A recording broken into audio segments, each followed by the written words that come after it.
Welcome to Experience Oldsmar Podcast. I'm your host, Oldsmar Mayor Dan Saracki, broadcasting live from the top of the bay in beautiful downtown Oldsmar. I'm excited about our podcast today. With 20 years of public service, my guest today is Pinellas County Commissioner Dave Eckerts. These services began as a Dunedin City Commissioner during his tenure with Dunedin as he started the Youth Advisory Council, the Social Services Committee, and Public Safety Committee. With this tenure on the County Commissioner, he continues to focus on transparency, fiscal responsibility, and other important initiatives, which we will discuss today. Thank you for joining us, Dave Eckerts. Great to be here, Dan. Always nice coming to Oldsmar, whether for whatever, an event or something in the chambers or a podcast. So it's always good to be here at the top of the bay. I love that. I love wonderful. it. Yeah. Yeah, and it's a beautiful day out today. Oh, it's gorgeous. Gorgeous. We live in heaven. Yeah, we do. All right, well, let's get started. I've got a couple questions for you. I understand you were born in the gateway to the West, and I've never been there, St. Louis, Missouri. I was. In fact, I lived there all of 6 months and became an avid Cardinal fan for the first 15, 20 years of my life. And then I moved around and took up different teams. But yeah, so I stayed there 6 months and moved south into South America. So Cardinal baseball or football? Cardinal baseball. Oh, okay. If you're in St. Louis, it's about baseball. Yeah, always about baseball. Wonderful. Yeah. So what was it like growing up as a child? I guess you're from a foreign country or you grew up in a I grew up there. Yeah, my dad was in construction, so he would take us, about 6 months before a move, he would say, well, what do you think about Peru, as I got older? And I'd say, oh, no, that means we're traveling again. But I started as a 6-month-old child down in Peru and grew up there through my elementary school, and had a couple years in California, and then moved to Guatemala for another stint, and then my family moved again to Peru. So it's always been about Latin America and culture and language that's just wonderful. So it's been a great way to grow up. So how old were you when you came back to the States? Many different times I came back to the States. So the first time I was probably in 5th grade. The second time I went to high school in Virginia when my parents were overseas. So, it's just been a different kind of lifestyle, but it's been wonderful. I've been so blessed. I had no idea. Yeah, that's wonderful that you shared that with us. Are there any traditions from those countries that you might miss that you think about? Food. Some of the foods are great. There's a couple restaurants in the area that do Peruvian cuisine, for instance, and it's nice to every once in a while go taste some of that. The language is just amazing. I love the language. I did an interview with, I think it was Channel 9. This was probably when I was mayor. And we got through the whole interview, and I said, that went really well. And she says, well, I understand you speak Spanish. Can we do the whole interview in Spanish? And that's what I did. I went, oh, what? Okay, now I'm really going to test my Spanish. And so I never did see the finished product, but I'm sure they edited out a lot of stuff. I did a trip to Honduras with my church and realized I really needed help. So I went back to St. Pete College and took a couple classes in Spanish and just to brush up a little bit. So it's a great language, and we should all understand a little bit. We have a lot of our folks from the South that are coming here and in a good way. And so it's good to know that language. Wonderful. Yeah. So you mentioned it at the beginning of the podcast that baseball is your passion. Mm-hmm. Tell us all about it. Oh, gosh. Well, it was following Cardinal baseball with my dad. So it was the first thing we got to watch together, which was just, great. Playing Little League when I was, that 2 years we came back from Peru before Guatemala, I got to play Little League and just loved that. And in high school, I got to play it a lot and did really well, and played it. I made the team in college my first year, but I couldn't balance all the schoolwork, the partying, and baseball. So I had to give up one of them. So it became baseball. I knew my career was not going to go too far, but I've enjoyed baseball my whole life. We watch it every night, so it's just great. And I've coached Little League in Dunedin probably for 10 years and took a couple World Series teams, me and another guy, and won the World Series 1 year. And so it's just wonderful experiences, and it's a great game and a good way to be around kids. So, Really, Yeah. very interesting. I remember I went to the first time I met Governor DeSantis. He was in Dunedin for his reunion with his baseball team. Were you ever involved in any of that, or were you? Well, he was actually, I could only coach the big fields, which are 13 years and up. And when I was coaching, he was in the smaller fields. He was coming through the system. So I got to, be around when he was coming through Little League.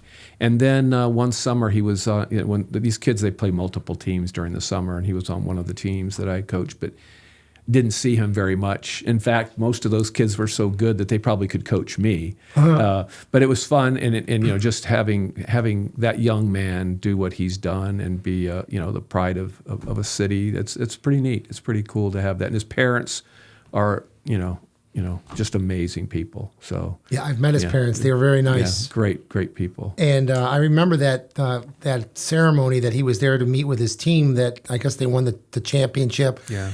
Everybody was there. Yeah, it was packed. All the family was there. You were there. Yeah, I was there. It was the 1991 team. They actually went to the Little League World Series that year, and they didn't win it, but just getting there was amazing. And that little reunion they probably had a half a dozen players came back, but it was packed. And he just pulls up and walks right out there on the field, and it was just great. The kids running around. They're his kids and his wife is beautiful. It was a hot wonderful day. lady. Yeah, it was hot. Yeah, They were out on the field, and it looked like they were hot. Yeah. But nice. It's nice having him. And every time he comes back, he always connects with some level of baseball. So it's really cool for the kids. Very nice. Yeah. So let's talk a little bit about education. I guess you went to Duke University. What was your major? Civil engineering. Wonderful. So I was. I have to make sure I tell people this. I was only educated as a civil engineer. I never was a practicing civil engineer. The guys in college always told me, if you do, let us know which bridges you design so we can stay off of them. So it was always kind of fun to have that repartee with the folks. But I enjoyed the discipline that you learn, and I've used it in my business career all the time. And I use it. I even use some of those things that you learn in the job of public servant. So it's kind of neat to be able to connect with the contractors, the construction company owners on issues that they have. And so I connect that way through my civil engineering. So it's been a great tool, but great educational opportunity. That's wonderful. Yeah. Now, I remember growing up, Duke University always had a very good basketball team. Were you involved in it or go to any of the games? If I was involved in that team, it would not have been a great team. My involvement was from the cheering standpoint. And yes, they've always had great basketball, and to this day they still do. So yeah, I'm an avid fan of that as well. So. Yeah, I forgot what his name was, Chris something, but he was a great player for Duke University years ago. Yeah. They won the championship. Yeah. There's quite a few of them that came through that did great. Why did you choose to run to serve on the Dunedin City Council, and what year was that? Well, it was 2003, and I had just been made vice chair at the Chamber of Commerce, and they said, well, we need you to go to, when you're vice chair, you get 2-year stints. So I thought they said, we need you to go to the next 2 years of meetings, just to be our, to eyes and ears. Well, they really had said the next 2 meetings. So I went for the next 2 years because I thought that's what I was supposed to be doing, and learned about the business. I went through the budgeting process by being there and attending. And that was great, but I didn't have any interest in running for office. And the business community approached me and said, we need somebody with that background on the commission. Would you be interested in running? And I thought, okay. So that's how I got into it. I kind of backed into it. Just loved the opportunity to help residents with a sometimes cumbersome government, but also very proud of setting policy for government to be more efficient and effective. So it's good for our residents. So it kind of works both ways. Great. I've enjoyed every bit of it. So as council member, how many years were you there? 6 years as council member, and about 5 years. The second term as mayor, halfway through the term, I ran for county commission. So I was there about 11 years. You ran for mayor in what year? 09 09. and 12. So in 12, we turned from 3-year terms to 4-year terms. Mm-hmm. So it was 2 years into that 4-year term when I So what did you? How did you change it from 3 to 4? Because that's the city of Oldsmar. I wish we would do that. We're Yeah. 3-year terms, and then what made you decide to change it to 4? Well, it's one of those things where I'm always looking for ways to save a little bit of money. And in 07, 08, we started thinking about, well, it'll save us $65,000 a year in election costs if we go on cycle in November. So we were in March on every 3 years, and it was just more expensive. And at the same time, it seemed to happen about the same time that, that we had that crash in 08, 09 timeframe. So it just kind of fell together, and it worked out really well. Some people were concerned that we'd kind of get lost in the shuffle, but it's worked out beautifully. The only problem is when you're knocking on doors. I'm not knocking on doors in January and February anymore. You're knocking on doors in June and July. So it's a lot. And I thought, now who did this? Who made this change? Yeah. So it's a little warmer when you have to work that hard in the summertime, but it's been great. It was the right move. I agree. It definitely would save money, number one. And plus, being an elected official, and I got involved in 2009, I noticed that the 3-year term is too short because there's so much educational opportunities that you have to learn to what's going on in the city, that the 4-year term is actually a better, and a lot of municipalities around the state are going away from 2-year, 3-year to 4-year terms. So I think 4-year terms are good, and I think term limits are good. So you all already have the term limits. So, and you said, how long did you serve as mayor? It was 3-year term and then 2 years, so 5 years. 5 years, very good. Yeah. So then you decided to run for county commissioner in 2012. Actually decided in about 2013. The term actually began in 2014 in November. So, that was a year that. The county commissioner Susan Latvala decided to step down. So an opportunity existed. That's why I'm a fan of term limits, because it's hard to unseat incumbents unless there's an issue that kind of elevates itself, So it just worked out perfectly well. So you're in District 4. And what are the specific regions that you cover? I know Oldsmar is. Yeah, right. It's kind of we just changed the kind of the southern edge of it, so it kind of evened it out a little bit. I used to have Clearwater Beach, which is kind of ironic, and I didn't have parts of Countryside. So now I have Countryside and Safety Harbor and northern tip of Clearwater, and then Dunedin to the north. So I have all the Palm Harbor, East Lake, Tarpon Springs. Yeah, those are the main ones. So so it's all North County. It's about 250,000 residents.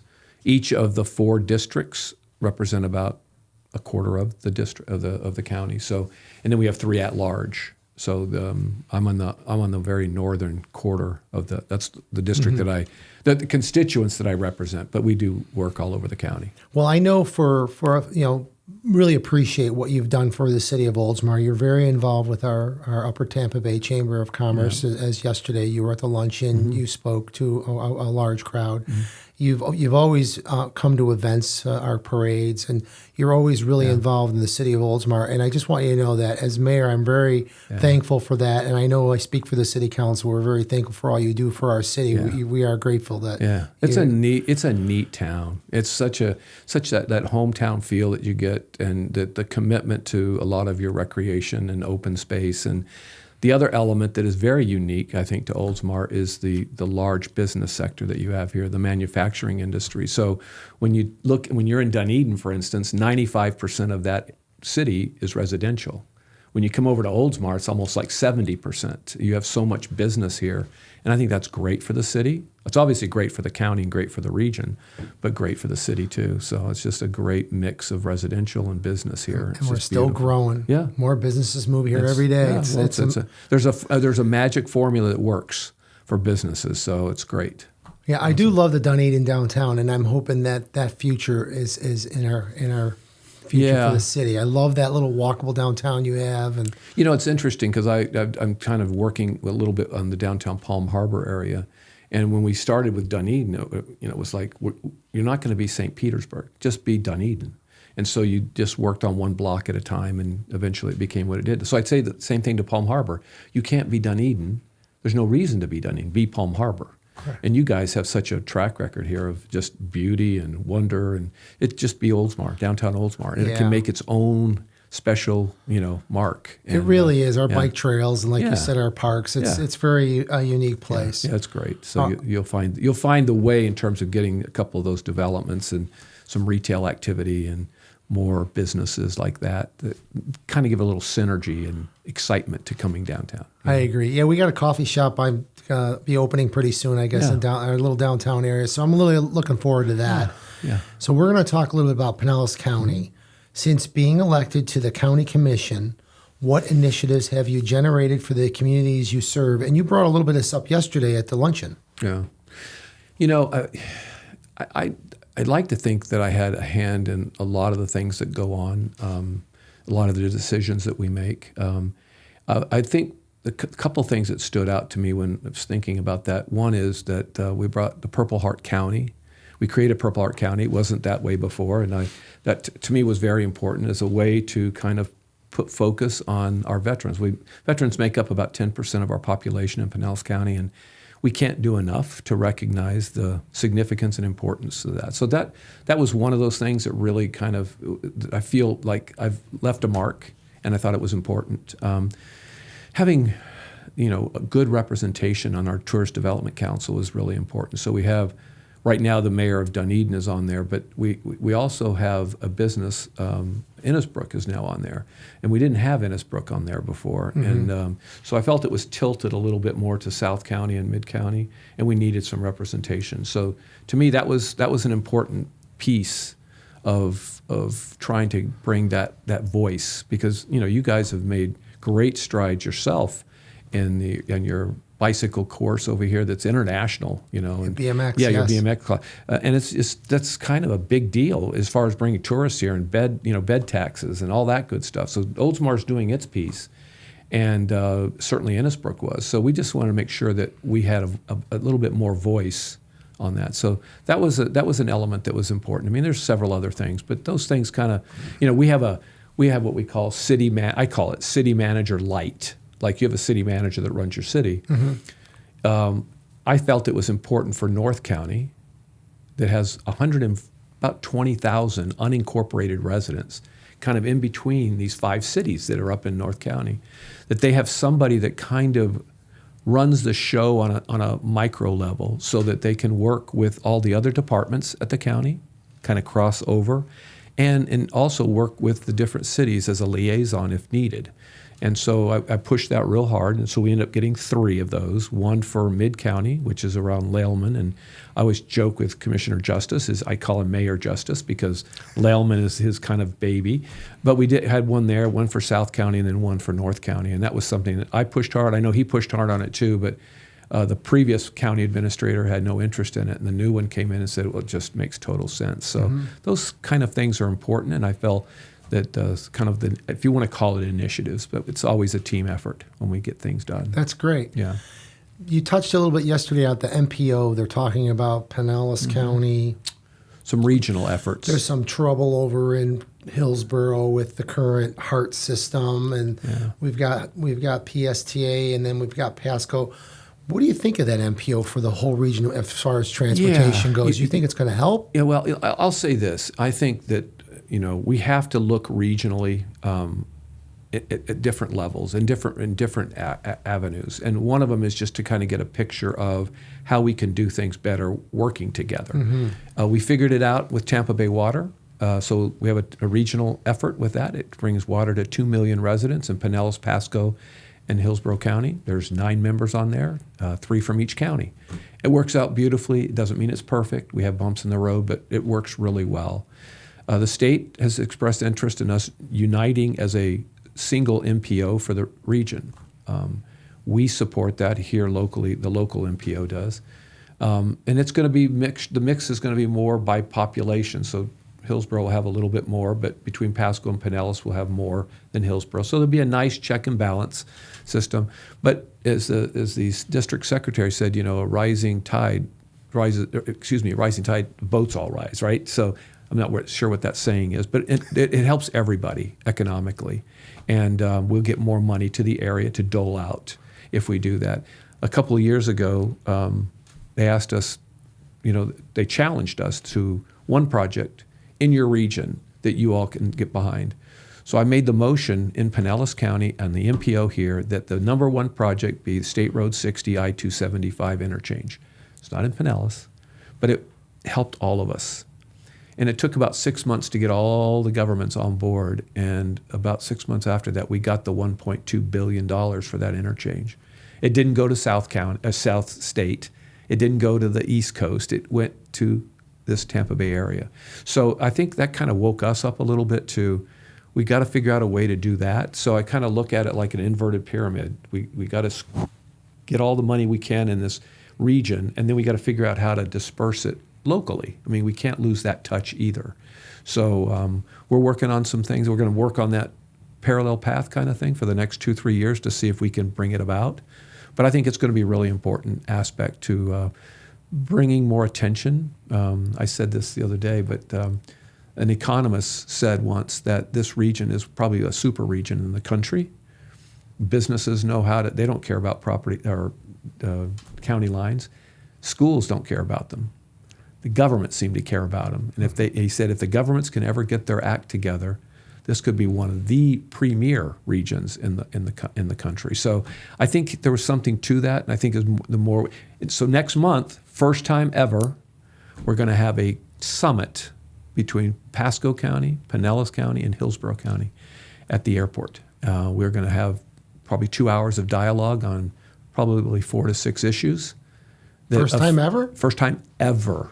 Wow. It's amazing. I've been trying to do it for 3 or 4 years, and it just happened this year. We had changes in commission in Hillsborough County, a little change in ours. But anyway, bringing it together this year, I'm really excited about that, to see not only what we do to kind of break the ice in that first meeting, but how we lay a platform and a portal to future meetings. Again, we have a lot of work to do in our own counties, but there's a time and a place to take a look at the bigger picture. And I think this will be some good opportunity. It's a perfect example. Communication to whoever. It's so important, that communication, to start bringing, even if you like you said, it's the first one ever, you're just starting to bring that communication together. That's the key. Yeah, we've worked on boards. Part of a commission works on the Tampa Bay water. Part of commission works on MPO. We get to interact a little bit, but never as boards have we ever gotten together. So this will be kind of nice and unique, and hopefully something we do in the future. I'm looking forward to listening to that or watching listening to the minutes. Yeah. All right, we're going to move on to you as mayor. Mm-hmm. You mentioned it yesterday a little bit. What do you like, mayor or county commissioner? What's better? It's so funny that people ask that. The mayor, I was a little tyke walking around my little town in Barberville, Kentucky with my grandfather, who was the mayor of this small little town. And he knew everybody. And I just thought that was the coolest thing, right? So, I always thought, well, as mayor, you're going to know everybody. It's so funny, though. You can go into any meeting anywhere and you look around the room and there's people you don't know. It's like, how is that? But a town of 35,000 people, you're no way you're going to get to know everybody. I loved being the mayor of the town, whether it was interacting with kids in school or interacting with the kids on Little League fields or the folks that do all the arts and culture in the community. It was a great opportunity to be the official representative. As you know, we don't run the city, but it's neat to be that official representative. The county provides a different dimension and depth of issues that you get to deal with that you don't get to do as much of. Now, like I said, Oldsmar's a little unique. You do have some economic development because you have such a big business sector. We don't do too much of it in the other cities. There's some, but not a lot. The county, you do. In the county, you get into social services. The county, you get into a lot of regional issues. And so there's a lot more breadth and depth of issues, and I felt that I had gotten ready for that challenge. And so that was kind of the nexus to county government. Perfect. But loved them both. Yeah, so. You're right about the mayor thing. It's funny, we had a block party at my homeowners association, and people come up to me, I want your picture. It's just so it is funny. It's like they're just normal people, and they think you're, It's pretty cool. It's pretty cool to have that opportunity. Yeah, and you can't go anywhere. You go to Publix or Super Walmart, they all know you. No, and in cities, you're a lot closer, where you go anywhere. When you get to the county government, you're a little bit more removed. I don't hear it as much and as often, So it's kind of special when you're at local county government. But I want to say one thing, because I've heard this said that, you're a professional politician when you're a city commissioner and a mayor, and I totally disagree with that, because people that are doing that are doing it on their extra time. Most of them have jobs. Yep. Most of them have careers. They're raising a family. They're doing all kinds of things, and they're taking their little bit of time to give back to their community. So I don't consider the time when I was in city government in Dunedin as professional politician. I do think it's a little different when you get into county government, but at the city level, the people that run and serve their city are just amazing folks. They do great work and spend a lot of time and energy and effort. People don't realize how much of that is. So thank you for your service. Yeah, it's very true. Thank you for bringing that up. That's really is important. It's it's nonstop. Yeah, it's nonstop. It's all about the love that you have for the city. It really is. Because it's not a cerebral thing. It's like, I love this city, so I'm going to figure out how I can give back. And make it better. Yeah, exactly. For the next generation. Yep, exactly. Thanks for sharing that, yep. Dave. So you're a big advocate for veterans across our country. Can you tell us how you support those who have served our country?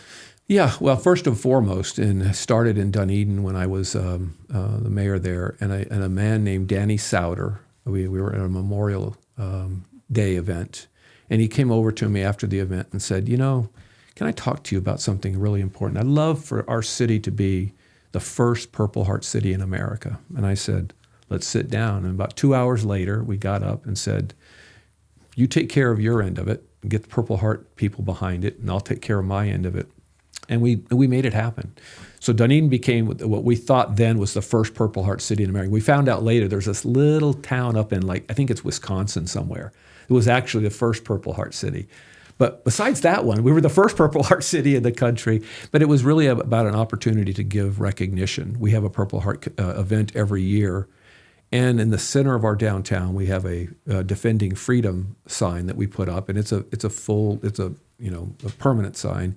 And we have a little opportunity down below for returning veterans. So when they come back from duty, we put their name up at the center of town. When they come back for the last time, at least when I was there, I assume they keep doing it, but we give them the banner that we put up there every time they come back. We give it to them at a ceremony at City Hall to say thank you for your service. To me, that's been the most important thing that we could possibly do. And then, of course, doing the county commission action on Purple Heart was also important. And attending events. They had a welcome back, welcome home to the Vietnam veterans in downtown Dunedin. It was Empath Health and the local veteran, VFW, put it on. It was packed in downtown. Being there and attending and showing the importance of that is what I try to do all the time. But those people, they were backed up not a mile long, but a long line to get their little pin, a lapel pin that said welcome home, that had been circulating for a long time. Many of them didn't have it. Oh, wow. And so they were standing. I said, so we need to continue doing this until there's no more line. Mm-hmm. So every year.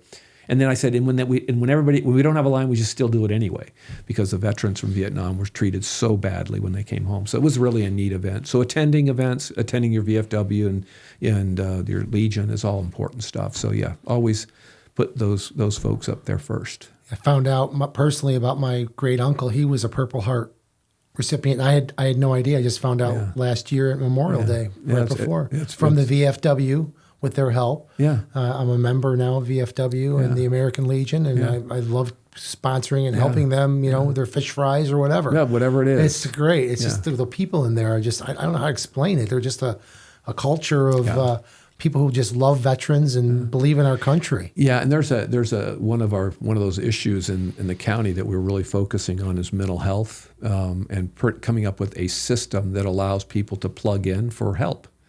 And so that's just about fully vetted, fully developed, and should be coming online later this year.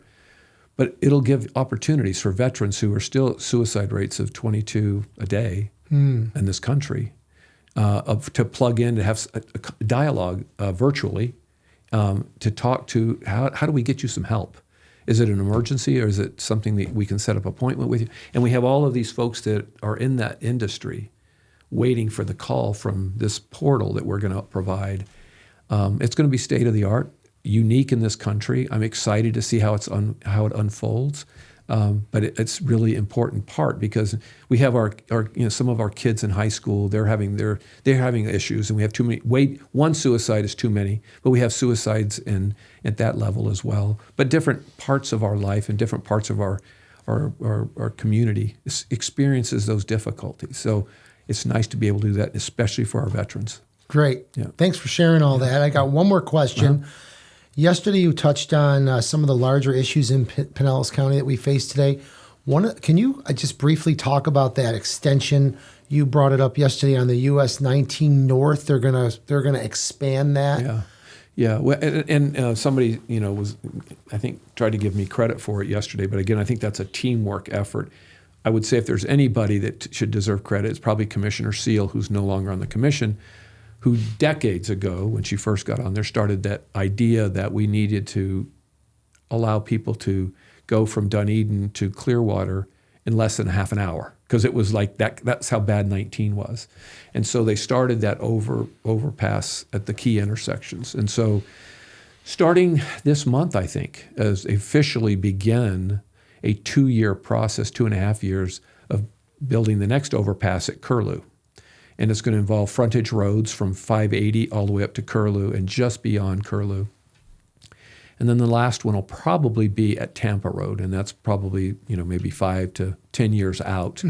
I don't know that there'll be one in Tarpon Springs. The city doesn't seem to want it. It seems to be a pretty busy intersection if you've ever traveled up there. It's very backed up, and I don't know that you can make enough lanes or deep enough turn lanes to accommodate it. So. But I think between Tampa Road and the Tarpon Springs, there'll probably be some other interchange improvements, but no more overpasses. But that's starting. That big project starts soon. So we're going to be construction weary after 2.5, 3 years. Well, it's kind of funny because at the luncheon yesterday, when you were talking about it, when I got back to my desk, I got an email from Pinellas County about the expansion. Yeah. Kim in my office, she's been with me for 8 years. She's my executive assistant. We got that information from She's amazing. FDOT, and so she sends it out to a growing list of people and partners like you and the commissioners and from all over, and lets people know firsthand what's going on. So I just applaud her for all the work that she does. I sent her a thank you. Thank you for doing that. Because I told her, I said, I love this stuff that you sent me. I said, thank you so much. Yeah. It's just, you don't know, there's so much information that's, that we just like to bring it down in for a landing so it's easy to grasp and it's not too much and not too overwhelmed and not throw it away. You're lucky to have her. She's amazing. Yeah, she is. So what other item? One last item you'd like to talk about? Anything else going on in our county that we should know? Yeah, I would say that we need to think long and hard about housing and how that connects with economic development, how that connects with recruitment of companies and higher salaries and more salaries. They're all interconnected, and you couple that with a way to move people around our county. Those are all integrated. It is really, really expensive. Apartments are running at about 95% occupancy right now, so that just drives prices up. Homes are still pretty hot, pretty high, so it's hard for first-time buyers. First-time buyers that are 25 to 30, they can't find a place. And when they do find a place, they're competing with cash offers. And if you're 25 to 30, you don't have the cash offer. You're doing the regular, a mortgage, I got to get approved by them, and then along comes the cash offer. So it's difficult to buy a home. It's difficult to rent a place. And yet the apartment buildings all along 19 they're not a quote unquote attainable housing. They're regular market and they're filled. So we needed it, right? And and there's more and more that's being built. But I'd say the housing issue, trying to come to grips with that, and understanding what the NIMBY factor that we all have about not in my backyard is really important to think through, because we all think we need it, but just don't build it right here. And I keep telling people, right here is going to be a teacher, a firefighter, a cop, a sheriff's deputy, all the folks that work in our community, or a city employee. It goes on and on. Yeah. So I'd say that housing and the labor workforce is another big challenge that we have. I mentioned already the mental health aspect, the behavioral health element. Those are the ones seem to be touching our families right in their home. that it's not roads, it's not streets, it's not, water and sewer. All those are important too, but these are things that, we're having to take care of our residents and make sure that they have a quality of life that everybody would like to enjoy. And it's not easy to do in a county that is constrained with land opportunity. So we're trying to bring different land use categories and land use opportunities to provide more density in some areas and a little more flexibility on what we allow in commercial retail areas. So it's just a lot of things that kind of work together to try to get that experience that everybody wants to have for their family. Our chamber offers a We Mean Business. We go to the local businesses. I know, it's wonderful. And it's funny, we asked some of the employees that were there, what's one thing that you would like? And they're like, we're sick and tired of driving from Newport Richey to come to work. We want to live in somewhere in Oldsmar so we can just come to work. Yeah. So it is definitely an issue we need to every employee that we have that lives up there, we're at risk for losing another employee because as soon as they find something up there, they're probably gone. And then it's going to cost us more money to develop more people. So it is an ongoing challenge. I don't know that there's any, one answer for all of it, but at least making people aware that when we come to a community near you with an development opportunity for attainable housing, don't look so negatively on it. It's an opportunity to let people live in our county that we need to provide the services that we've gotten used to. So I agree. Yeah, but it's not easy, and I understand that I have issues like that too that come up. So I know it's normal, but we just have to fight those tendencies a little bit. Let's work together. Yep. Amen. So last thing I wanted to mention to you before I sign off here is the first time I met you was at the PSTU. You and I served together on the finance committee when I first was that 2 years ago. And I haven't been on it probably for 4 years now. So but whenever, maybe it was that long. So you've been there longer than you. I forgot. It's amazing how fast time goes, right? But I remember you welcomed me in. I'll never forget the first meeting, and you said, "Hey, welcome, Councilmember Saracki from the city of Oldsmar." And I just want to thank you for that because you made me feel at home. And I know we have some different mix of feelings about the PSTA, but I really enjoy being on that. Yep. I love the employees there. I think it's a good organization. I think they're really trying to help our transportation needs. I think with the new Sunrunner, it's been very busy, and I think we're on the right track, but we still got a long way to go. Yeah, we do. And listen, it's easy to critique, and I do that with PSTA sometimes. It's harder to come up with the answer, So I talk about Drew Street, and some people, it's a safety nightmare, and this is the professionals. DOT says this is our answer. People are criticizing it, and I said, well, do you recognize there's a safety issue? They say, yes. What's your solution? Because this is what the professionals said. So PSTA says this is their solution. Sometimes I agree, sometimes I disagree. The idea of moving people around is really what it's all about, whether you are in need or of want, right? You don't have to need it. You can just leave your car at home and do it. So if we can figure out that model that works, and to me, it's not always about green technology. It's about how do we find a system that you and I want to use. Exactly. And it's not easy. And we've got some challenges, and buses are almost becoming passé now as we move forward into, with all technology and all the different things that are coming up. So it's going to be an interesting time and dynamic time. But that transit opportunity in the Bay Area is sitting there kind of like waving its hand because, the group over in Tampa is under scrutiny. HART is under scrutiny. So there might be some regional opportunity here. And again, I'm not quite sure what it looks like yet, but it's an important component, how to get people around. Yep. How to find them a place to live, and we've got places for them to work, whether it's in Tampa or here or whatever. But we want them living here and raising their families. Exactly. So. And just real quick, two examples of the PST with you helping me is I knew nothing about transportation really until I got on that board. I went to Hawaii. My wife and I took the bus everywhere. I mean, anywhere we wanted to go, we hopped on the bus. We went to Poland, we hopped on the train, or we took the trolley, the system that was in downtown Krakow. Everything was transportation. We didn't need a car. Right. The only time I needed a car was when my family picked me up and took me back. So, and then the other thing I wanted to mention is the rail system. We have a relative who has a condo in Cocoa Beach.